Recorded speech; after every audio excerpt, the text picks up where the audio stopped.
Today we are going to be discussing recycling and what goes in a recycling bin, what is the recycling process, and what we can do with our recyclables instead of just recycling them. So recycling is the process of taking a material, breaking it back down into its most base form and turning it into another product or another material. So some examples of this are taking a piece of metal, melting it down. Let's say it's an aluminum can, a metal can, melting that down and turning it into another can or turning it into another piece of metal, right? So that's recycling. Now, there are kind of two headings of recycling, I would say. Recycling in that sense that I just described, breaking it fully down and turning it into something new. And then there's the reusing aspect of recycling. Recycling just means to use again, right? To means again, and cycle is a process, right? So if I were to have a glass jar, I could melt it down and turn it into another jar, or I could just use that glass jar as a drinking cup. So reusing is kind of like another heading of recycling that I really like, and I think is actually really, really important to the discussion of how to help the planet out. Okay, so first things first, we've talked about the definition of recycling, but how do you know when something is recyclable? Well, the easiest way to know if something is recyclable is with the recycle symbol.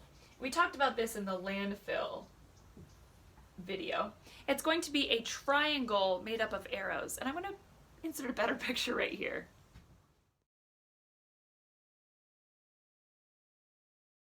So that picture of that recycling symbol had a number 1 in it. The numbers go from 1 to 7, and basically it's for plastics. It explains what specific kind of plastic it is. Okay, we're getting a little bit ahead of ourselves with that numbering, but we'll get back to that in a little bit. So at our school, we have recycle bins and a recycle dumpster. So in our classrooms, we have blue bins that are for recyclables. And then every night, those blue bins get dumped into our big blue bin, the big dumpster. And then once a week, the garbage truck comes in and picks up that dumpster and brings it to the recycling center or the recycling sorting area. So we've got blue bin. Oh, our blue is running out. We're gonna have to pretend that the green is blue. Okay, blue bin goes to large blue dumpster, goes to truck, goes to recycle center. All right.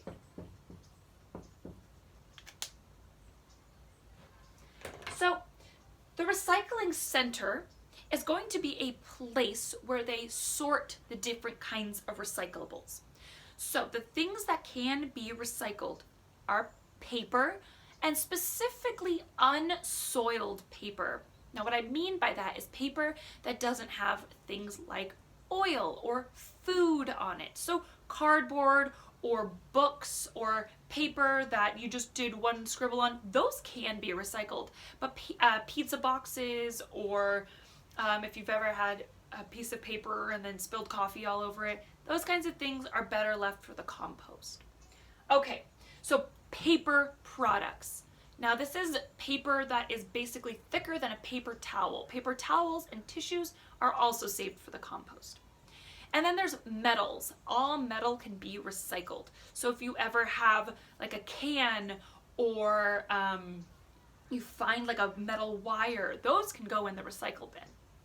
Then we've also got glass. Glass can also all be recycled. And what they'll do is they will sort the glass by different colors, which I always thought was kind of fun. It's like, oh, a little rainbow. And then the last category that can be recycled is plastics. And that's where those numbers come in the arrow triangle, the recycle symbol. So there's all these different kinds of plastics. And whereas with metals, you can tell what the different metal is, or with glass, you can tell based on the color. With plastics, it's a lot more complex, a lot more difficult to figure out what kinds of plastics are the same kind of plastic, and then those can be recycled together. So basically what they do at these recycle plants, they sort them, and then based on the sorting, they break it down again into their most base form. So like all the metal cans get melted down and just are metal, and then they get put back into cans or get put into wire or turned into something new. The glass all gets melted down and turned into new glass.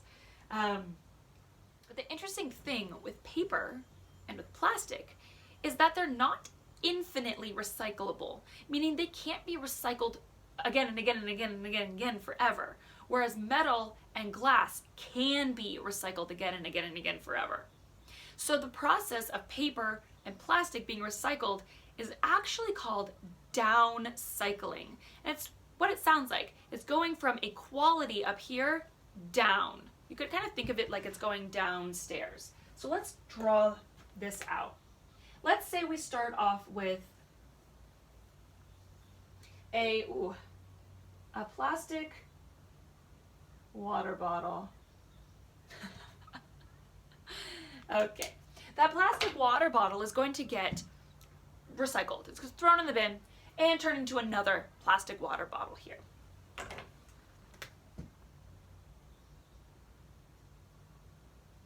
Okay, and then that plastic water bottle gets recycled, and let's say this goes into a yogurt cup.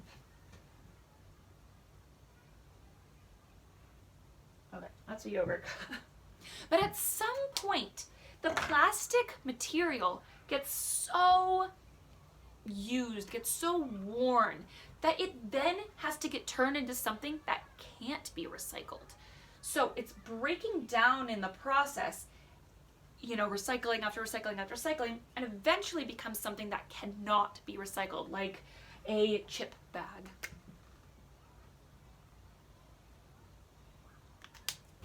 So when someone then gets that chip bag has to get thrown in the landfill, as we talked about in that landfill video, right? Or unfortunately sometimes gets burned with incineration, and then that's a whole other issue. So the problem with this is that this is constantly requiring us to be producing new high level plastics, constantly being forced to produce more plastic, because as the recycling process goes down, it's just degrading and degrading and degrading, right? So it's just this funnel to landfill, right? We're extracting oil from the planet to make these plastics, and it's just all downhill from there. Whereas with metal, right, we extract the metal and it's like a straight line going forever, right? We never are requiring more of the planet with the metals. Now, overconsumption is a whole other issue, so if that popped into your brain, you are correct. But specifically just the basics of recycling, metal goes on forever. Okay, now paper has the same kind of downward trend as well. Paper, you know, cardboard, recycle cardboard, but it's fibers, it breaks down as well. But the thing with paper is that it can be composted, so turned back into new life, new soil. So it's less of an issue. Now, it is still an issue because we're still cutting down trees to produce the paper in the first place. But at least the end of life doesn't end up in the landfill and producing those leachates and dioxins, which are toxic chemicals in the air, and the CO2 and the methane, right? The paper can get composted. Okay, so we kind of see this whole downcycling process. So here are a couple pictures of recycle plants and, you know, like the sorting machines, which I thought would be really fun for you to see.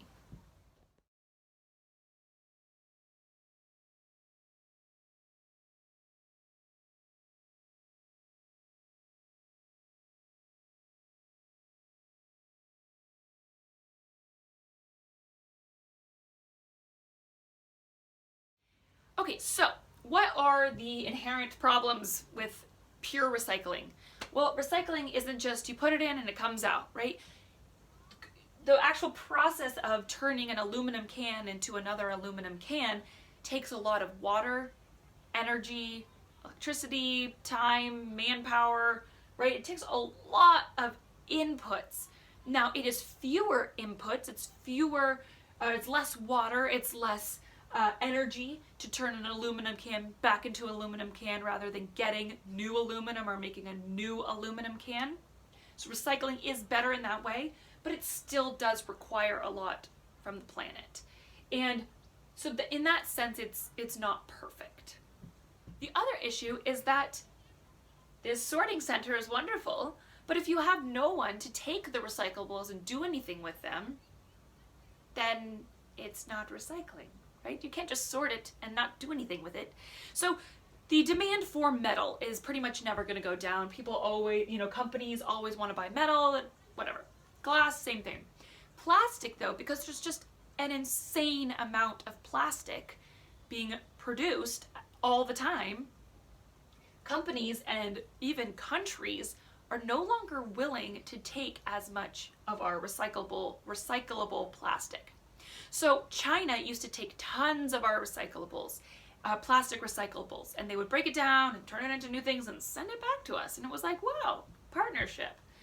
But now China's like, no, we have our own. We don't want yours. And so now these recycling plants are being left with these massive amounts of plastic. Here's a quick picture.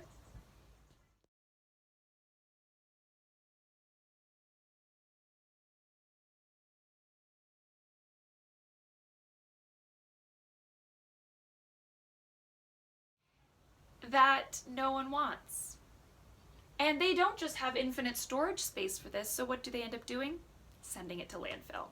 So those big plastic bundles that you just saw, instead of actually being recycled, they're sorted. We did the right thing. We put it in. But if it's not actually being recycled, then it's basically pointless. Or just going into landfill or being incinerated, being burned. So what do we do about it? What can we do about it?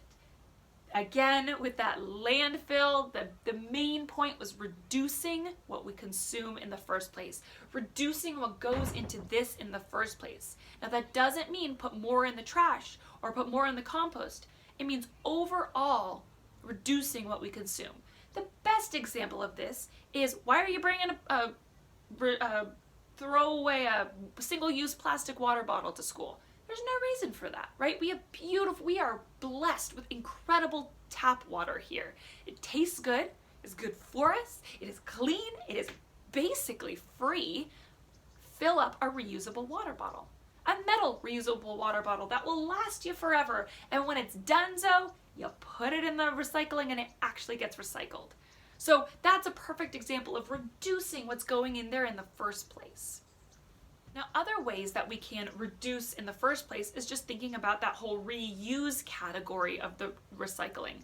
Reusing is like if I have a piece of paper and I do this beautiful drawing on one side, or I do my math homework on one side, and then I go, okay, I'm gonna go get a new piece of paper. That is a whole back. Use the back of the paper, right? And these are just very simple things, and these are not going to solve the whole world's problems. But if we start to shift our thinking into, how can I reuse this before recycling? How can I reduce what I consume so that it doesn't have to end up here? Then the world's going to be a better place. We also can think about the kinds of things that we are consuming. If I'm consuming lots of plastic, then I know that I'm contributing to this downcycling process. Yes, that one thing, that plastic water bottle I have, yes, it can be recycled. One, it's going to get downcycled. And two, is it actually going to get recycled, or is it just going to get thrown into landfill because no one wants it? So instead of buying, a plastic jar of peanut butter, what about a glass jar of peanut butter that we know won't go through this downcycling process, we know has a demand to be recycled, and we know won't be harming the planet in such a extreme way as plastics. So let's quickly talk about some things that you might have at school that can be recycled. Paper, cardboard, if you bring a soda can, plastic water bottles, plastic yogurt cups, again, any kind of plastic that has that recycle symbol on it, you could pop it into the recycle bin. There is one exception though. If it's a very, very thin, flimsy plastic, I'm talking plastic bags, and it has that recycle symbol on it, don't throw it in the recycle. It can be recycled, but it clogs up the machines. I'm going to put a picture right here of the machines being clogged by plastic bags.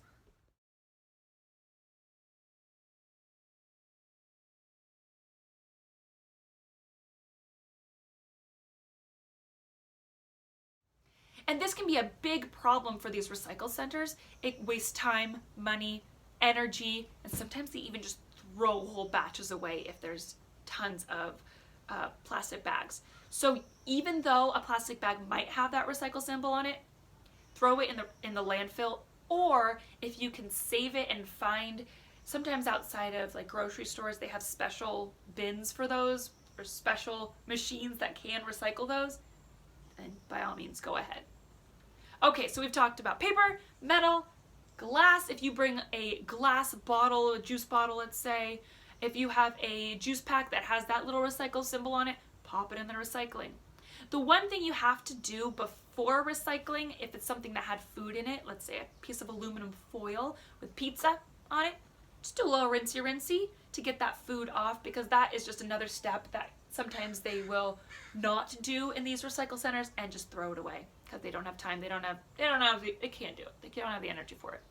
Same thing with like a yogurt cup. Just rinse it out, pop it in the recycling. Okay, until next time, friends, remember, reduce what you consume, reduce what goes in there in the first place, and think about the different kinds of things the swaps we can make to help reduce this whole situation. All right, till next time, friends.